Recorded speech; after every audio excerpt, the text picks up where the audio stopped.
Welcome to the quick hitter version of the Mike Weiss Show. I'm joined by Amin Elhassan, the newest member of Dan Le Batard's pirate ship. And I asked him the age-old question about who's the GOAT in the NBA. His answer is interesting. Look, I'm one of these people that even though I covered Jordan in his prime, and there will be nothing that I believe, cover that is as spectacular and almost like there were times when I would write an early lead for the New York Times just to make sure I got my story in on time for whatever the Bangladesh edition. And I would write something about Jordan winning the game. And by and large, it held up most of the time. Oh, you were like taking a leap of faith. Yeah, I would take a leap of faith, and I would. Well, one of the editors was sort of like, "What? Do switch leads, like right? Michael Jordan and the Bulls win, or Utah and the Jazz win," and I would have these real, basic formula things, and then put on the background at the end. But the bottom line is, Michael Jordan, by and large, would come true. It was like a video game for many of them.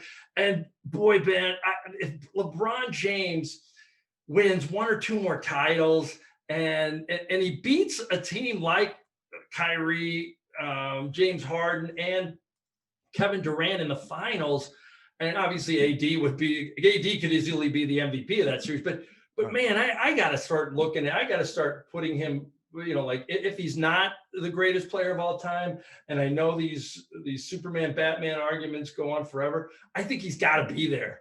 I mean, how do you keep LeBron out of that conversation just because you don't like a press conference he did 10 years ago?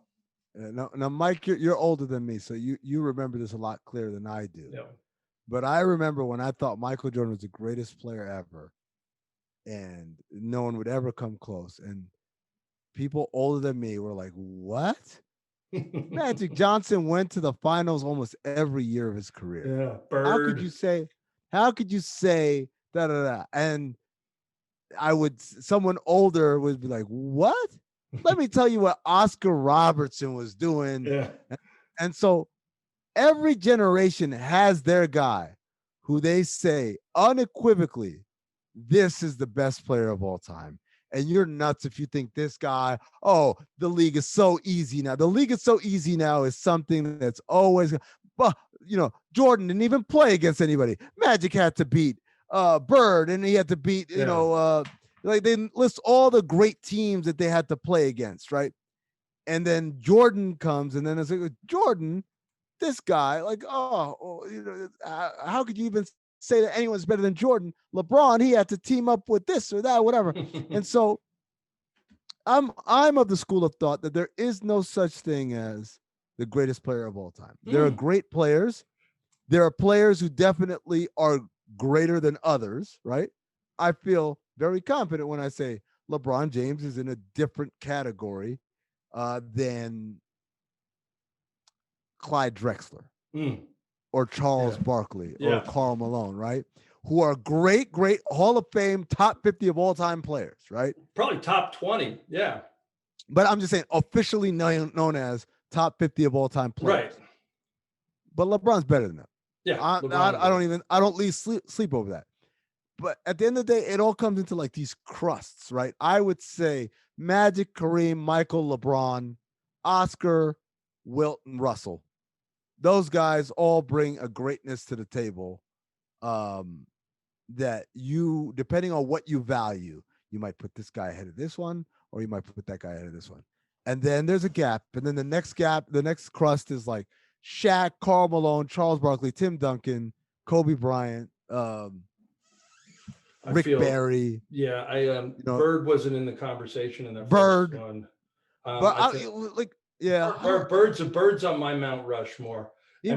Specifically because I'm a Caucasian, and no, I'm kidding. It doesn't. But no, But I saw the Bird Magic rivalries, and it was sort of like Bird and Magic were the last guy. I like both of them very much growing up, and they were the last posters I kind of took off my wall as a kid. Or is it like whatever in college? And I was like, if I'm going to do this, I can't be enamored by these guys so much. But I look at, I don't know, I see Bird, maybe, Bird, Oscar, Kobe, all those guys. Like I think, but I think you're right about, Kareem. I like Kareem, man. I love Kareem. Well, Kareem, like, here's what I might put him as my top center of all time. LeBron faced the most, like had to answer to the highest stakes. Yes. The only other player in history who had to deal with it like that was Kareem. In terms of Kareem, when he was an 8th grader, everyone said, this Oh, guy's gonna be the best ever. And so to have to answer to that at Power Memorial, at UCLA, at Milwaukee, at Los Angeles, that's like great. at That's a great every point. turn, he had to answer that bell in the same way that LeBron did starting when he beat Lenny Cook in the ABCD camp, right? That Penny moment Cook. start, Wow. yeah, That's a good, that that's moment. a pull. I mean, look, but that's the moment LeBron became a thing. Yeah. Before that, he was just some kid from Hicktown, Ohio, right? Mm-hmm. And all the best players come from California, Chicago, or New York. And don't tell us about no Hicks from Ohio. And he changed Right. that. But at the same time, it's funny we talk about Bird and Magic.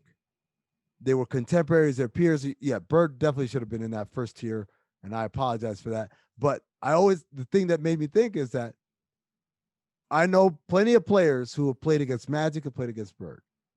And this isn't a measure of who's a better player, but probably by a 5-1 or 6-1 ratio. I have so many more stories I've heard about, man, we were playing Bird and this happened than I do about Magic. It's not about the greatness of, oh, he dropped 40 on us, whatever. It's things like Bird shot left-handed the entire game. I know. It's Bird, insane. Bird, my favorite one to this day. This is the best trash talk I've ever heard in my Mm. entire life, Mike. And Dennis Rodman told this story. He said, this is Dennis Rodman, all defensive team Dennis Rodman, when the Pistons are great or whatever. Said he's guarding Larry Bird, and Larry Bird just decided that day that he was going to ignore Dennis. And by ignore, I mean he was yelling at his teammates, they're not guarding me. They're playing 4-on-5 and they're leaving me open. Pass me the ball, I'm wide open. And Dennis is draped over him like, what is he talking about? Come on, go give me the ball, give me the ball. And then it's like, he turned and looked at Chuck Daly. Like, Chuck, you're not going to have a 5th guy on the floor? He's just going to leave me all wide open? I've been an all-star and an all-NBA I haven't heard sleep. that story. That's And tremendous. and Dennis Rodman's looking around like, is this guy insane? And so then they pass Bird the ball, and like Dennis is all over him like a cheap suit. And like the ball barely touches Larry's hands. I mean, it's in his hands, it's up, it goes in.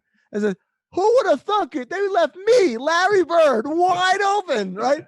And so the game goes on, and even when he misses shots, he's loudly apologizing to his teammates. Guys, I'm sorry, I'm wide open. I have to hit those. I apologize. And Dennis Rodman, I've never felt more demoralized in my life.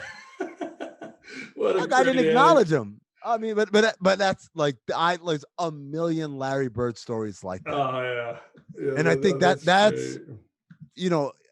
that's part of what makes him special. It's the idea that like this dude wasn't just great.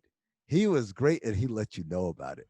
If you want to hear more from Amin Elhassan, check out the full version of the Mike Weiss Show from Pure Hoops Media. You can also hear more from us on the Pure Hoops Media YouTube channel.